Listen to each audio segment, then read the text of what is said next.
So last time we focused on the ancient roots of our understanding of how the body works, moving on into Greek philosophy, specifically focusing on Hippocrates and Galen. They developed the humoral theory, the idea that there needed to be a balance of these bodily fluids, and if they were imbalanced, you needed to bring them back into balance.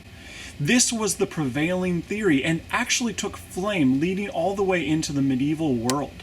People started not only developing more ideas about how the body worked, but also how to heal the body. This was a boon in the creation of medicinal knowledge and taking herbs and crafting them into different kinds of tonics or potions, if you will. This was also a time when people developed more scientific methodology of looking at the specific data of what people were experiencing and really trying to understand how to cure it.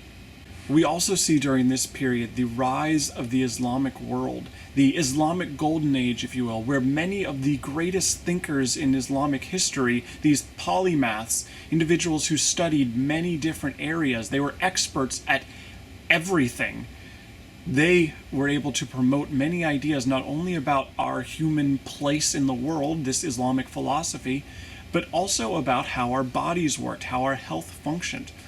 Two of the greatest, Dr. al-Razi, the father of pediatrics, who worked to understand how bodies grow and develop and how we can heal people of all walks of life, as well as Ibn Sina, who was able to pull together all of the medical knowledge accessible at the time into a canon of medicine.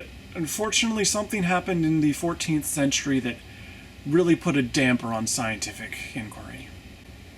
The Black Plague hit Europe in the mid-1300s. Killing upwards of 30 to 60%. Think about it. For every 3 people you knew, at least 1, if not 2 of them, died to this disease. And all of that happened in only 5 years. Now, this was devastating. And the worst part was medical knowledge of the time could not keep up, had no idea how to interpret or deal with this new plague. This is the era of the plague doctors, where medical practitioners would put floury substances in the cone of their nose in order to ward off all of the scents that could get them sick. But if medical knowledge couldn't keep up, people needed to turn to something.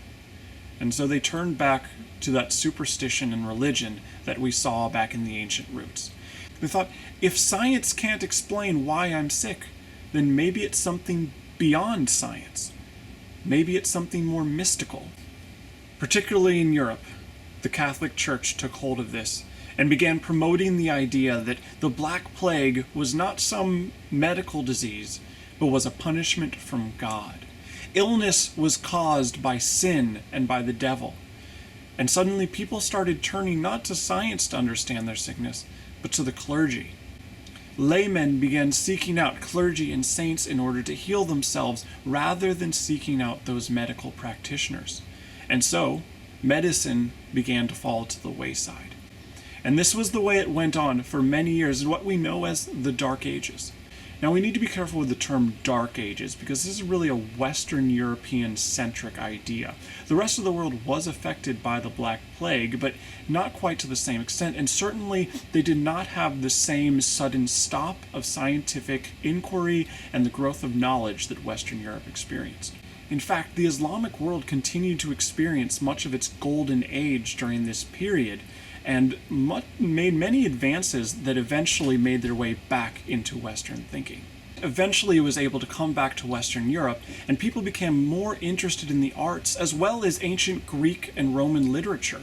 And this began what we know of as the Renaissance, a sudden rebirth and interest in the older ways.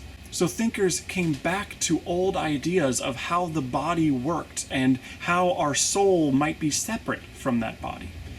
This grew into the idea of dualism, that we could study the mind or the soul separately from the body, that spirituality didn't have to dictate how the body worked. The Renaissance jump-started a lot of what we consider modern philosophy, and over the next few hundred years there continued to be developments in both scientific inquiry and medical knowledge, including the development of the microscope, X-rays, and anesthesia, which you can bet was pretty important coming back from all those wars. This carried on into the 20th century in our modern era with the discoveries of bacteria and germ theory. Medical technology started to increase at a many-fold pace, leading to new ideas about drugs and immunizations and technologies that we could understand our body at a closer, more micro level, such as MRIs and CAT scans. During this time, our understanding of health really transformed into a clinical science, a science where we took data about how people reacted to illness and injury. We applied different kinds of interventions to understand, did it work, did it not, what works, what doesn't work. However, it should be noted that everything we've talked about so far has been very focused on disease, but not much has been focused on that mind and soul, of how the mind interacts with the body.